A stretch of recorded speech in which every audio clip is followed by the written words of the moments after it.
this. Really? Do you think that? And they want to see us fail against Real Madrid because they were not part of this, or?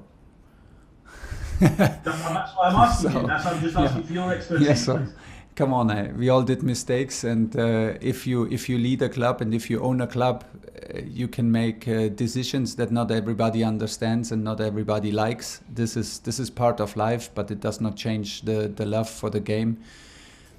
I can just tell everybody that I love this game so much, and like everybody in the dressing room, the boys are so happy out there on the pitch with a smile, so excited about tomorrow's game, semi-final. We need all support to make to be able to overcome this huge step and in these two games. So because tomorrow we need clearly a top level team performance.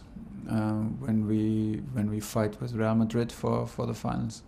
Obviously, you've got some young players amongst them as well. Yeah. That you believe that they've got that big game mentality for even the biggest game against Real Madrid. Yeah, it's the experiences that we have together. We don't have to talk them into being confident, and we don't have to convince them as a coach. We try to, but it's so much easier if you have the experience actually together.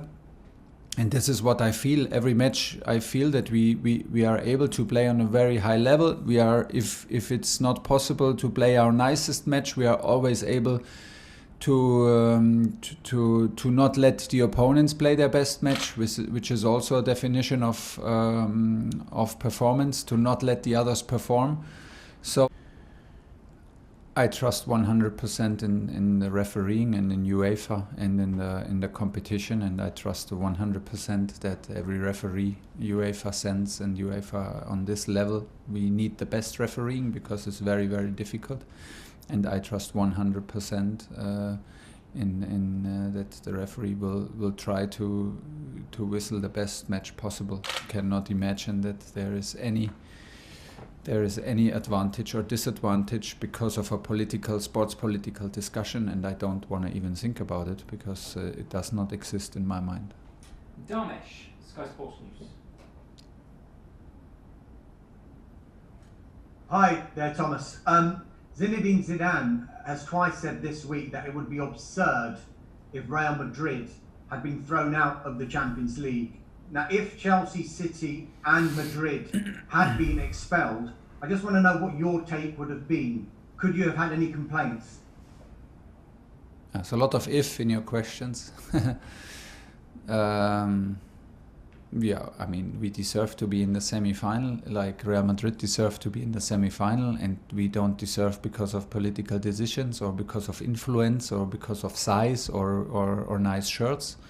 Or because of our logo. We deserve because we came a long way. And I just wondered what you made of the new Champions League format, and also on the game, how big a challenge is this for you personally to try and tactically plot a route to the final against Zinedine Zidane? I didn't get the second question. The first one was about the format. The new format for the Champions League, what you made of that? I'm not sure. Maybe I start with this. I'm not sure if I like it because I can only see more games out of it. And more games in a schedule that we have, it's very hard for me to be excited at all. And all these discussions about Super League made forget that we have now a new format of Champions League very soon. Did they ask any coach about this? I don't think so. They did not ask me. Did they ask any player about it? I don't think so. So we have so many new formats, and we have a Nations League, and we have a new, I think, World Championship for clubs coming soon. We have so many new stuff and so much more games, and we have more teams in the European Championship in summer. It's just more games. This is not more quality. It's just more games. Who should play these games? And at the same time, we have three substitutes here in Premier League in the toughest competitions. No, I'm not happy about this format, not at all. Well, Eden is a top quality player. I mean, he was the key player here for many years in this club and in this league, which is like like I said, one of the hardest in the world, and a tough one if you decide matches so consistently like Eden did for this club here. So I have the biggest respect for him. Of course, we talk a lot because he's a big player for this club, and of course we have many people here in the staff know him very well. And it's not only that we talk about him because we play him, but we talk about the experience and how this club grew, and about the experience and the big games they had, and the clashes they had in the league and in Europe. And like I said, he was a key player in for this club. Now he plays for Real Madrid, and obviously he's fit, and he had a comeback in the last game for some minutes to be ready tomorrow. If he plays, I'm pretty sure he wants to make a point and wants to prove. Let's see. Do I prefer with him, without him? No. They can leave the spot open. I have no problem with that. And play with 10. They will not do this. So there are so many quality players. We talk about Real Madrid, and we have to face the challenge with confidence. Okay, time for two more before we move on. James Bench. Hi Thomas. Hi. In the Champions League and in the Premier League, there's been a real noticeable improvement in the XG that you've been conceding and the touches you've been allowing in your own box. I mean, particularly XG. I think you've only had 2 games where that figure's been over 1 in the Premier League and Champions League.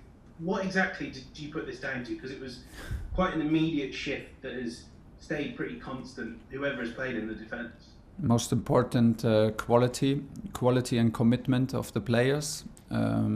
Quality explains itself. Commitment, am I ready to do the things which are necessary to do, to help my teammate, to cover my teammate when he's going into a challenge? Do I play my role 100% reliable? This is the commitment.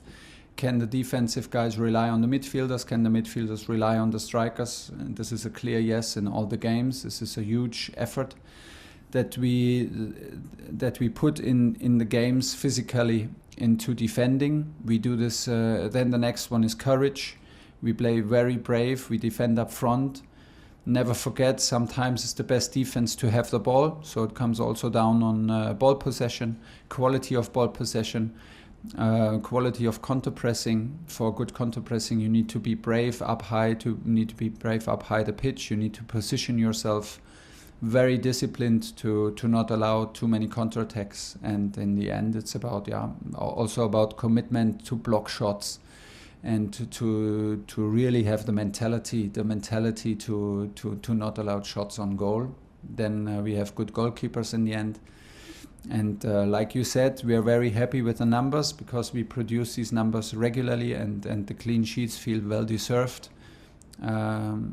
It's like attacking, it's a team effort, and it will always stay like this in football, which is the good thing. And we are ready for another one tomorrow. Last